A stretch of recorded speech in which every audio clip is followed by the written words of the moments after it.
ಮನುಷ್ಯನ ಪಾಪಗಳು, ವಿಗ್ರಹಾರಾಧನೆಗಳು, ಸುಳ್ಳು ದೇವರುಗಳು, ಅದರದ್ದು ಶಾಪ, ಅದು ಮಳೆಗೆ ಅಡ್ಡಿಯಾಗಿ ಬರೋದು. ಅದು ಕಾರಣ. ಯಾರಾದ್ರೂ ನಿಮಗೆ ಗೊತ್ತಿಲ್ಲೋದ್ರೆ ಅದು ಮೊದಲೇ ಪ್ರೇಯರ್ ಮಾಡ್ತಾ ಇರೋದಕ್ಕೆ ಮಳೆ ಬರ್ತಾ ಇರೋದಿಲ್ಲ. ಬೆಳಗ್ಗೆ ನಾನು ಕ್ಷಮೆ ಹೇಳಿ ಪ್ರೇಯರ್ ಮಾಡಿದ್ದೀನಿ. ಈ ಜನಗಳದು ತಪ್ಪನ್ನು ಕ್ಷಮಿಸಪ್ಪ. ಈವನ್ ನೀವು ಯೇಸು ನಂಬಿರೋರು, ನೀವು 4ನೇ ಅಧ್ಯಾಯ ಯಾಕೋಬ 1-4 2ನೇ ವಾಕ್ಯ ಚೆಕ್ ಮಾಡಿ. ಪ್ರಾರ್ಥನೆ ಯಾಕೆ ಉತ್ತರ ಬರಲ್ಲ? ಫಸ್ಟ್ ಆಫ್ ಆಲ್ ಪ್ರಾರ್ಥನೆ ಮಾಡಲ್ಲ ಪಾರ್ಟಿ. ಏನ್ ಹೇಳಿ? ದೇವರಿಗೆ ಕರ್ಕೊಂಡಲ್ವಾ?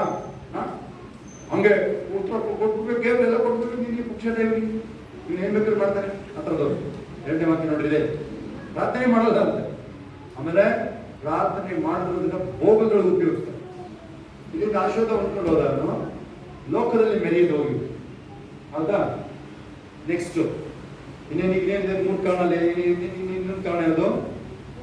ನೀವು ಆಗ ಅಲ್ಲಿರೋದಷ್ಟು ಇಟ್ಕೊಳ್ಳೋದು. ನಂದು ಹೇಳ್ತೀನಿ, ದೇವರ ಚಿತ್ತಾನುಸಾರ ಪ್ರಾರ್ಥನೆ ಎಲ್ಲ ಉತ್ತರ ಬರುತ್ತೆ. ಶಿಲ್ಪ ಈ ಕಡೆ ಕಾಮಿಂಗ್ ವಾಕ್ಯ ತೆಗೆದಿದ್ದೀನಿ ನೀನು. 4ನೇ ಅಧ್ಯಾಯ ಯಾಕೋಬ 1-4 ಹೇಳ್ತಾ ಇದ್ದೀನಿ. ಆಯ್ತಾ? ಆಮೇಲೆ ಕೆಲವು ಸರಿ ಸ್ಟ್ರಿಕ್ಟ್ ನೋ ಇರುತ್ತೆ. ದೇವರ ಚಿತ್ತ ಇರೋದಿಲ್ಲ. ನಿಮ್ಮ ಪ್ರಾರ್ಥನೆ ಎಲ್ಲ ಉತ್ತರ ಬರಬೇಕು ಅಂತಿಲ್ಲ. ಕೇಳಿಸ್ಕೊಳ್ಳಿ, ಸ್ಟ್ರಿಕ್ಟ್ ನೋ. ಓಕೆ, ಅರ್ಥ ಆಗಿದೆಯಾ? ನೀವೆಲ್ಲ ಕೇಳಿದ್ರೆ ಸಿಕ್ಕೊಡೋದಿಲ್ಲ. ಅದೇ ಹೇಳ್ತೀನಿ ನಾನು ನಿಮಗೆ. ಪರಲೋಕದ ಮನ್ನಾ ಎಕ್ಸ್ಟ್ರಾ ಕೂಡ್ಸಂಗಿಲ್ಲ. ಆದ್ರೆ ಇಲ್ಲಿ ಮಾತ್ರ ಹೊಸ ಒಡಂಬಡಿಕೆಯಲ್ಲಿ ಏನು ವಾಗ್ದಾನ ಇದೆ? ನೀವು ಕೇಳುವುದಕ್ಕೂ ಬೇಡುವುದಕ್ಕಿಂತ ಹೆಚ್ಚಾಗಿ ಮಾಡ್ತೀವಿ. ಅದಿದೆ ಎಫೆಸರ್ 3:17. ನೆಕ್ಸ್ಟ್, ದೇವ್ರ ಸಮಯ ಅಲ್ಲ. ಕೆಲಸರಿ ಪ್ರಾರ್ಥನೆಗೆ ಯಾಕೆ ತಡ ಆಗುತ್ತೆ, ಯಾಕೆ ಉತ್ತರ ಬರಲ್ಲ, ಕರೆಕ್ಟಾಗಿ ಕೇಳಿಸ್ಕೊಳ್ಳಿ. ನೀವು ಮತ್ತೆ ಕೇಳ್ತೀನಿ, ಹೇಳ್ಬೇಕಾಗುತ್ತೆ ಮತ್ತೆ ನೀವು. ಫಸ್ಟ್ ಏನು, ಪ್ರಾರ್ಥನೆ ಮಾಡಲ್ಲ ನೀವು. ಅನೇಕ ದೇವ್ರು ಹಂಗೇನೋ ಮಾಡ್ಬಿಡ್ಬೇಕು. ಅದಕ್ಕೆ ಪ್ರಾರ್ಥನೆ ಅಂತ ಏನ್ ಮಾಡ್ತೀರಾ? ಫಸ್ಟ್ ದೇವ್ರನ್ನ ಹೊಗಳಿದ್ರ. ರಾಜನಾಗಲಿ ಕಳ್ಸ್ಕೋಬೇಕು ನೀವು. ದೇವ್ರನ್ನ ಹೊಗಳ್ಬೇಕು. ದೇವ್ರ ವಾಕ್ಯಗಳು ಹೇಳ್ಬೇಕು. ಬರೀ ಅದು ಕೊಡು ಇದು ಕೊಡು ಅಂತ ಹೇಳೋದು ಪ್ರೇಯರೇ ಅಲ್ಲ ಅವೆಲ್ಲ. ಓಕೆ, ಸ್ಟಾರ್ಟಿಂಗ್ ಬರೀ ನಿಮ್ ಭಾಷೆ ಮಾತಾಡೋಣ. ನೀವು ಕನ್ನಡದಲ್ಲಿ ಪ್ರೇಯರ್ ಮಾಡೋ ಅವಶ್ಯಕತೆ ನೀವು. ಗೊತ್ತಾಗ್ತಾ? ನೀವು ತಪ್ಪು ಹೇಳಲೇ ಮಾ ಕನ್ನಡ ಬರಲ್ಲ, ಈ ಕಡೆ ಅದು ಬರಲ್ಲ, ಈ ಕಡೆ ಬರಲ್ಲ, ಯಾವ ಕಡೆಗೂ ಬರಲ್ಲ, ಹಂಗೆ ಮಾಡ್ಕೊಂತೀವಿ. ಆಯ್ತಾ? ನೆಕ್ಸ್ಟ್, ಭೋಗಗಳು ಉಪಯೋಗಿಸ್ತೀರ. ಅದನ್ನು ಪಡ್ಕೊಂಡ್ರು ನೀವು. ಗ್ಯಾರಂಟಿ ದೇವರಿಗೆ ಅಭಯ ಕೊಡಿ ನೀವು. ಇಲ್ಲಪ್ಪ ನನಗೆ ಜಾಬ್ ಕೊಡೋದು, ನನಗೆ ಹಿಂಗೆ ಮಾಡಿದೀನಿ, ನಾನು ಇದನ್ನು ದುರುಪಯೋಗ ಮಾಡೋದು. ಮೇಯ್ನು ಫಸ್ಟ್ ದೇವರಿಗೆ ಸಪೋರ್ಟ್ ಮಾಡೋದು. ನಾನೇ ಕೇಳಿದೆ ಇಲ್ಲ, ನಿನಗೆ ಆಶೀರ್ವಾದ ಮಾಡ್ಬೇಕಾದ್ರೆ ಯಾಕಪ್ಪ ಮಾಡ್ಬೇಕು? ನಿನಗೆ ಫಸ್ಟ್ ಹೇಳಿದ್ರೆ ಮೇಡಮ್ ಏನಿಗೆ ಮಾಡ್ಬೇಕು? DGS ದಿನಕ್ಕೆ ಅವ್ರ ಸ್ಯಾಲರಿ ರೈಸ್ ಮಾಡೋಕ್ಕೆ ಏನು ಹೇಳ್ತಿದ್ರು? ನೀನು ನನಗೆ ಪ್ರಮೋಷನ್ ಮಾಡಿದ್ರೆ ನಿನಗೂ ಪ್ರಮೋಷನ್ ಕೊಡ್ತಿದ್ದ ಅವ್ರು ಹೇಳೋರು ಯೇಸಪ್ಪನಿಗೆ. ಅಂದ್ರೆ ನಾನು ಜಾಸ್ತಿ ಕೊಡ್ತೀನಿ ನಿನಗೆ ಅಂತ. ಹಾಗಾದ್ರೆ ನೆಕ್ಸ್ಟ್, ದೇವರ ಚಿತ್ತಾನುಸಾರ ಪ್ರಾರ್ಥನೆ. ಆಮೇಲೆ ದೇವ್ರ ಚಿತ್ತ ಇರೋದೇ ಇಲ್ಲ ಪ್ರೇಯರಲ್ಲಿ. ಕೆಲವರು ನೀವು ಅದನ್ನು ಕೆಲವರು ಬಿಟ್ಕೊಡ್ಬೇಕಾಗುತ್ತೆ. ಕೆಲವು ವಿಚಾರ ನೀವು ಬಿಟ್ಕೊಡ್ಬೇಕು. ವಿಚಾರ ನೀವು ಗೊತ್ತಾ ನಿಮಗೆ? ಆ ಥರ ಇರುತ್ತೆ. ಒಂದು ಆಕ್ಸಿಡೆಂಟ್ ಆಯ್ತು, ಹೆಲಿಕಾಪ್ಟರ್ ಮೇಲಿಂದ ಬಿದ್ದಿರೋದು. ಬೆಳಗ್ಗೆ ಹೋಗಿ ನೋಡ್ತಾರೆ, ಹಿಮ ಟೈಮ್ ಅದು. ಅವರು ಯಾರು ಬಿದ್ದವರು ಆ ಮರ ಇಟ್ಕೊಂಡು ಜೋತಾಡ್ತಾವ್ರು. ಆ ಮರ ಬಿಟ್ಟಿದ್ರೆ ಅವರು 1 ಅಡಿನೂ ಇಲ್ಲ ನೆಲ, ಮನೆಗೆ ಹೋಗಿರ್ಬೋದಾಗಿತ್ತು. ಅವ್ರು ಬಿಟ್ಟಿಲ್ಲ, ಅಲ್ಲೇ ಜೋತಾಡ್ತಾವ್ರೆ. ಅಲ್ಲೇ ಹಿಮ ಬಿದ್ದು ಅಲ್ಲೇ ಸತ್ತೋಗಿದ್ದಾರೆ. ಯಾಕೆ ಬಿದ್ದಿದ್ವಿ? ಕೈ ಬಿದ್ದಿಲ್ಲ. ನೀನು ಕೆಲವು ವಿಚಾರಗಳು ನೀವೇ ಬಿಡ್ಬೇಕದು. ಆ ದುರ್ಬುದ್ಧಿನ, ಆ ಸುಳ್ಳು, ದ್ವೇಷ, ಭಕ್ತಿಹೀನತೆ. ಉಪವಾಸ ಮಾಡಲ್ಲ. ಉಪವಾಸ ಮಾಡಲ್ಲ. ಏನ್ ಮಾಡ್ಬೇಕು ಅಂತಿದ್ದೀನ? ಮುನ್ಸಿಪಾಲಿಟಿ ತೊಟ್ಟಿ ತುಂಬಿಸ್ಬೇಕು ಅಂತಿದ್ದೀನೋ?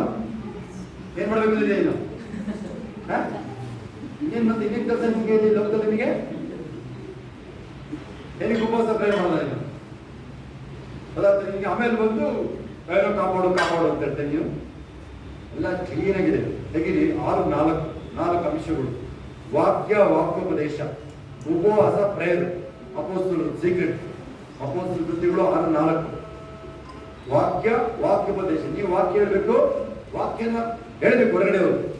ಇಲ್ಲಿರೋರು ಯಾರೇ ಇರಲಿ ಕೇಳಿಸ್ತೀನಿ, ರಾಜನ ಇರ್ಬೋದು, ನೀವು ಯಾರೇ ಇರ್ಬೋದು, ಹೋಗಿ ನೀವು ಬೀದಿ ನಿಂತ್ಕೊಂಡು ವಾಕ್ಯ ಹೇಳಲೇಬೇಕು.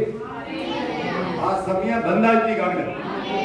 ಆಮೇಲೆ ನೀವು ಹಿಂದೆ ಬಿಡ್ತೀರಲ್ಲ, ನೀವು ಚಿಕ್ಕವ್ರ ನೀವು ವಾಕ್ಯ ಕಲ್ಕೊಂಡು ನಿಂತ್ಕೋಬೇಕಾದ್ರೆ ಅದು ಹೇಳ್ಬಿಟ್ಟು ಕೇಳಿ. ಆಮೇಲೆ ನಿಮ್ಗೆ ಸೀಟಲ್ಲಿ ಜಾಗ ಇರಲ್ಲ. ಆಮೇಲೆ ನಿಮ್ಗೆ ಚಿಕ್ಕವರು ವಾಕ್ಯ ಹೇಳ್ತಿರ್ತಾರೆ. ಆಮೇಲೆ ನೀವು ನಿಂತ್ಕೊಂಡು ಜಗಳ ಹೊಡಿಬೇಕಾಗತ್ತೆ. ಅಲ್ವ? ಆಮೇಲೆ ಇದೇ ತರ ಕುದಿಬೇಕಾಗತ್ತೆ. ಆಮೇಲೆ ನೀವೇನು ಶುರು ಮಾಡಿಲ್ಲ ಈಗ. ಅಲ್ಲೇ ಲೋಯ ಆ ಸಮಯ ಇದು. ಆಮೇಲೆ ಸ್ಟ್ರಿಕ್ಟ್ ಆಗಿ ದೇವ್ರ ಸಮಯ ಇರಲ್ಲ. ದೇವ್ರ ಸಮಯ. ಓಕೆ, ಇದನ್ನ ತಗೊಳ್ಳೋದು. ಒಬೇದೋದವನ್ನ ತೆಗಿರಿ. 3 ತಿಂಗಳು ಇವತ್ತಿಂದ ಆ ಮ್ಯಾಟ್ರ್ ದೇವ್ರ ಮುಂದೆ ತಗೊಂಡು, ಮಗು ಇಲ್ದಲೇ ಇರ್ಬೋದು, ಯಾವುದೇ ಮ್ಯಾಟ್ರ್ ಇರ್ಬೋದು. ಏನ್ ಹೇಳ್ತೀರಾ? ಕೊಟ್ಟಾಯ್ತು, ಏಸಪ್ಪ ನನಗೆ ಒಂದು ಅದ್ಭುತ ಸಂತಾನ ಕೊಟ್ಟಿದ್ದಕ್ಕಾಗಿ ಸ್ತೋತ್ರ. ಅಷ್ಟೇ ಪ್ರೇಯರ್, ಅಷ್ಟೇ ಪ್ರೇಯರ್, ಸ್ತೋತ್ರ ಎಲ್ಲ ಅದೇನೇ. ಯಾರು ಜಾಬ್ಗಳು ಬೇಕಾಗಿರೋದು, ಫೈನಾನ್ಷಿಯಲ್ ಬ್ರೇಕ್ ಬೇಕಾಗಿರೋದು, ಏಸಪ್ಪ ಪಾಸ್ಟ್ ಹೇಳ್ಕೊಟ್ಟಿದ್ದಾರೆ. ಇವತ್ತಿಂದ 3 ತಿಂಗಳು ಕ್ಲಿಯರ್ ಹೋಗಿ ಮಾಡಿದ್ವಿ. ಒಂದು 2-3 ಅಂಶ ಇದೆ. ನಾನು ಪ್ರೇಯರ್ ಅಲ್ಲಿ ಹಾಕ್ಬೇಕಾದ್ರೆ ಯಾವುದೋ ಒಂದು ವಿಚಾರ, ಅದು ನಾನು ಪುಕ್ಷಟೆ ಆಗ್ಬೇಕು. ನನಗೆ ಯಾವಾಗಲೂ ವ್ಯವಹಾರ ಫಸ್ಟ್ ಪುಕ್ಷಟೆ, ಕಾಸಂತೂ ಕೊಡೋಣ. ಭಾರಿ ನೋವಾಗುತ್ತೆ ನನಗೆ, ನನ್ನ ಅಕೌಂಟಲ್ಲಿ ದುಡ್ಡು ಹೋದ್ರೆ ಭಾರಿ ನೋವಾಗುತ್ತೆ. ಹೌದಾ? ಅವಾಗ ಸ್ವಲ್ಪ ಹಳ್ಳೋ ಚಾನ್ಸಸ್ ಇರುತ್ತೆ ಹೇಳಕ್ಕಾಗುತ್ತೆ. 25ನೇ ತಾರೀಕು ಬಂದ್ರೆ ಇಲ್ಲಿಗೆ ಬರುತ್ತೆ, ಅದು ಇಲ್ಲಿಗೆ ಬರುತ್ತೆ, ಇಲ್ಲಿಗೆಲ್ಲ ಇಲ್ಲಿಗೆ ಬರುತ್ತೆ. ಒಂದು ಶಾಟಿಗೆ 90,000 ಹೋಗುತ್ತೆ. ನೀನು ಬರ್ತೀಯ ಕೊಡಕ್ಕೆ? ನಗಾಡ್ತೀನಿ, ಬರ್ತೀನಿ ನೀನು ಅಲ್ಲಿ ಕಿರ್ತಾ ಇದ್ದೀನಿ, ಬರ್ತೀನಿ ನೀನು ಕೊಡಕ್ಕೆ. ನೀನು ಕೇಳಿದ್ದೀನಿ, ಒಂದಿನ ಬಂದು ಕೇಳಿದ್ದೀನಿ. ಒಂದು ದಿನದ 3,000 EMI ಹೋಗುತ್ತೆ, 3,000 ಕಲ್ತಿದೆ ನಾನು ಒಂದು ದಿನದ, ತಿಂಗಳದಲ್ಲ. ಹೌದಾ? ಏನಕ್ಕೆ ಹೋಗು ನಾವು ಯಾವಾಗ ತೆಗೆದುಕೊಳ್ಳೋದಲ್ಲ? 3 ತಿಂಗಳು ತೆಗೆದುಕೊಳ್ಳಿ. ಒಬೇದವ್ ಇವತ್ತಿಂದ ಹೇಳಿ, ಯಾವುದೇ ಹೀಲಿಂಗ್ ಇರ್ಬೋದು, ಕೇಳಿಸ್ಕೊಳ್ಳಿ, ಯಾವುದೇ ಮ್ಯಾಟರ್ ಇರ್ಬೋದು, ನಿನ್ನ ಆಸೆಗಳು ಯಾವುದೇ ವಿಚಾರ ನಾನು ಅದನ್ನು ಟ್ರೈ ಮಾಡ್ತೀನಿ. ಅದು ಯಾವುದೋ ಒಂದು ಸುಮಾರು ಖರ್ಚಾಗುತ್ತೆ, 15-20 ಖರ್ಚಾಗುತ್ತೆ. ನಾಳೆ ಪುಕ್ಷಟೆ ಯಾವಾಗ ಕೈ ಹಾಕ್ತೀನಿ, ಪ್ರಾರ್ಥನೆಯನ್ನೇ ಹಾಕ್ಬೇಕು, ಅದ್ರ ಮೇಲೆ ಮುಟ್ಟಿ ಪ್ರೇಯರ್ ಮಾಡ್ತೀನಿ ಅಷ್ಟೇ. ಇದನ್ನ ಫ್ರೀಯಾಗಿ ರೆಡಿ ಆಗ್ಬೇಕಷ್ಟೇ. ನನಗೆ ಗೊತ್ತಿಲ್ಲ ಅದು ಹೆಂಗೆ ರೆಡಿ ಆಗೋದು, ಕೇಳಿಸ್ಕೊಳ್ಳಿ. ಹೆಂಗೆ ನೋಡಿ, ಈ ಕಡೆ ಪ್ರೇಯರ್ ಮಾಡ್ತಾ ಇದ್ನ, ಭಾನುವಾರ ರಾತ್ರಿ ಯಾರೋ ಬಂದರು, ರೆಡಿ ಮಾಡಿಕೊಟ್ಟು ಹೋದ್ರು. 15,000 ಹೊಡಿತು, ದೇವರಿಗೆ ಸ್ತೋತ್ರ. 3 ತಿಂಗಳು ಆಗಿಲ್ಲ ಅದು ಪ್ರೇಯರ್ ಮಾಡಿದ್ರು, 3 ತಿಂಗಳು ಆಗಿಲ್ಲ ಅದು. ಇನ್ನೊಂದು ಪ್ರೇಯರ್ ಇತ್ತು, ಒಳ್ಳೆ ಪ್ರೇಯರ್. ಏನು ಹೇಳೋಣ, 70 kg ಒಳಗೆ ಬರಬೇಕಂತ ಪ್ರೇಯರ್ ಮಾಡ್ತಾರೆ. ಅದು ಅಸಾಧ್ಯ ಅಂತ ಗೊತ್ತಿತ್ತು, ಸ್ತೋತ್ರ ಹೇಳ್ತಾರೆ. ಈಗ ಹಿಂಗಪ್ಪ ನೋಡೋದು, ಈಗ ಆಗಿಲ್ವಾ? 3 ತಿಂಗಳು ಆಗಿಲ್ವಾ? ಅದು ಪ್ರೇಯರ್ ಮಾಡಿ ಕುತ್ಕೊಂಡಿನ ಏನ್ ನಿನ್ ಪ್ರೇಯರ್ ನೀನ್ ನಂಬಿಕೆ ಫಸ್ಟ್.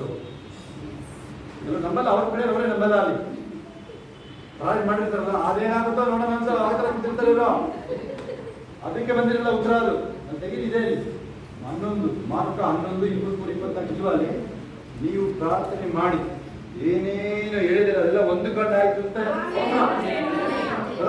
ಸ್ತೋತ್ರ ಹೇಳಿ ಕುಂದಾಡಿ ಹೋಗಿ ಅಂತ ಹೇಳಿ ನಿಮ್ ಪ್ರೇಯರ್ ಹೇಳೋಣ.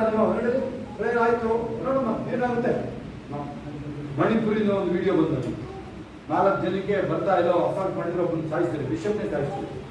ಅಲ್ಲೇ ಪ್ರೇಯರ್ ಮಾಡಿದ್ರೆ ಅದು ಮಣಿಪುರ್ ರಿವೈವಲ್ ಆಗ್ಬೇಕಲ್ಲಿ. ಅವನು ಯಾವನು ಮರ್ಡರ್ ಮಾಡಿದ್ರೆ ಅವನ ಕೈಲಿ ಬೈಬಲ್ ಬರಬೇಕಲ್ಲ, ಅಂತ ಸ್ಪಾಟ್ ಅಲ್ಲಿ ಪ್ರೇಯರ್ ಆಗ್ಬೇಕಲ್ಲ. ಏನಾದ್ರು ಒಂದು ಬಾಯಿಂದ ಒದರ್ಬೇಕಲ್ಲಿಂದ ನೀವು ಸುಮ್ಮನೆ ಅಂತೆಲ್ಲ ಕೂರಂಗಿಲ್ಲ ನೀವಲ್ಲಿ.